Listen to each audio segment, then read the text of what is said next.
Happen a lot of times, like elsewhere, like Middle East, when you feel there's a potential risk somewhere in the country, and you just kind of like, let's just start it and to make it unstable and see what happens, and it's just disaster. Yes.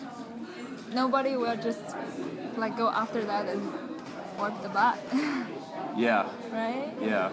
So I don't think that's what people want to see either, right? Do you think the U.S. still want to go with that option that they went so many times before and it resulted in bad result? And I don't think the U.S. people the situation, will agree with that So either.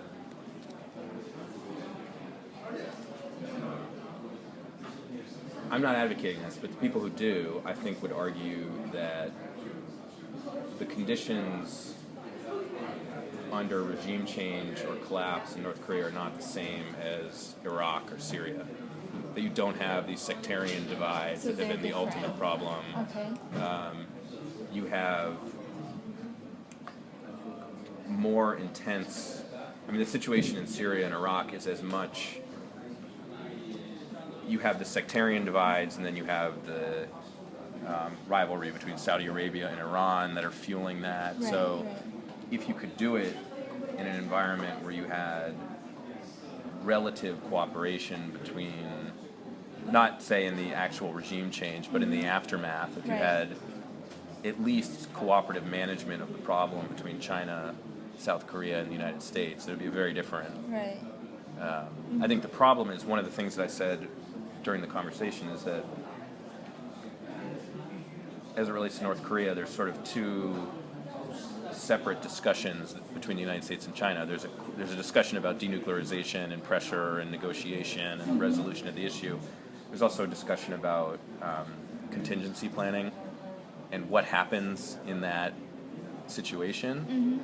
And that discussion is starting, and it's made some progress, but there's a lot more that needs to be done. Because I think if North Korea collapsed tomorrow, there's a very good chance you'd have U.S. China do? Well, China's going to invade.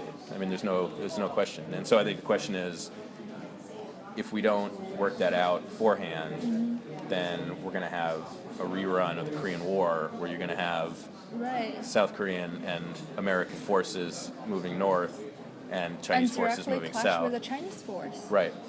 And so what we need to do is we need to have discussion, even as we're talking about sort of the very short-term denuclearization issue. But we still need to think about what might be the worst scenario, like the war that actually happens.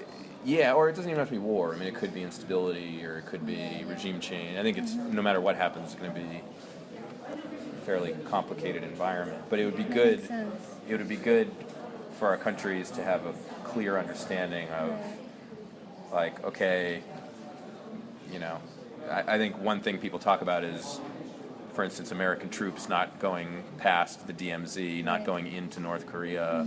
I think there's some question of whether, the number of Chinese forces that would enter North Korea, where they would go, what they would do, and then who would be in charge. Would Seoul be in charge, or would it be the United Nations?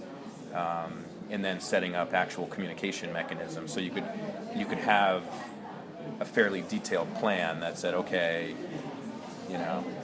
if something like that happens, the leaders from the United States and South Korea and China will meet in Geneva, and we'll have some way to sort of to ensure, because I think I think the concern that you were expressing at the beginning about just instability, about North Korea essentially starting a war.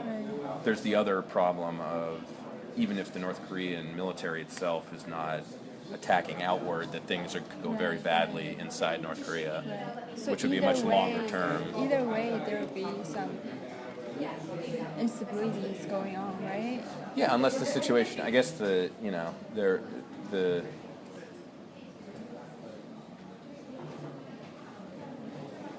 mean, I think the question is is there enough pressure or whatnot on North Korea that could change the situation in some way? And could that be managed by regional powers and major powers in a way that would not lead to an Iraq or Syria-like situation?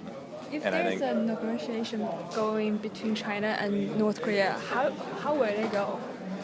Between China and North Korea? Right. If China is actually like deciding to freeze the nuclear process of North Korea, how will the negotiation go? Like, in what way that could China actually like convince North Korea to stop the process, or just kind of be less aggressive at least? Well, I think I don't know. I think the general sense of the United States is that China has never used its economic leverage in a way to test that proposition. Okay. Yeah. China says, oh, we don't have much leverage over North Korea, and that's true politically and diplomatically, but economically still, North Korea is almost 100% dependent on China.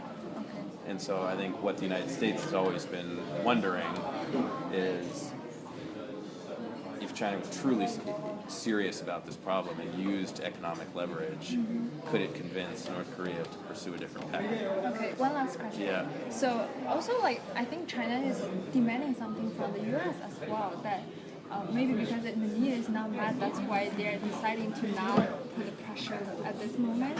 For example, the deployment of the U.S. Army with South Korea for their defense system, right? That's something that China was condemning really strongly, and U.S. wasn't like given for any. No.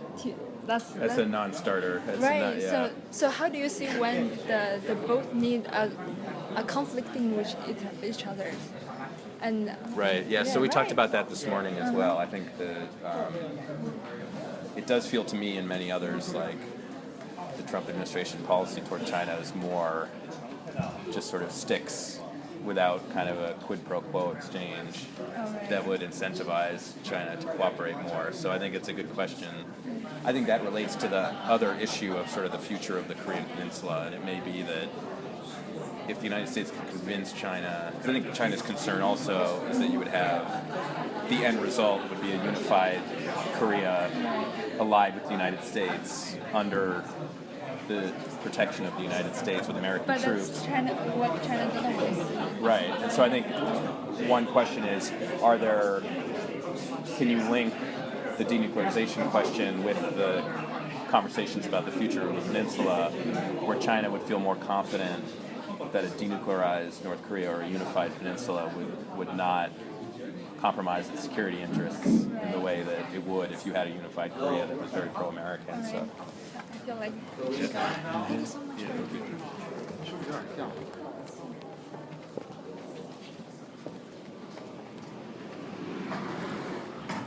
Okay, let's continue our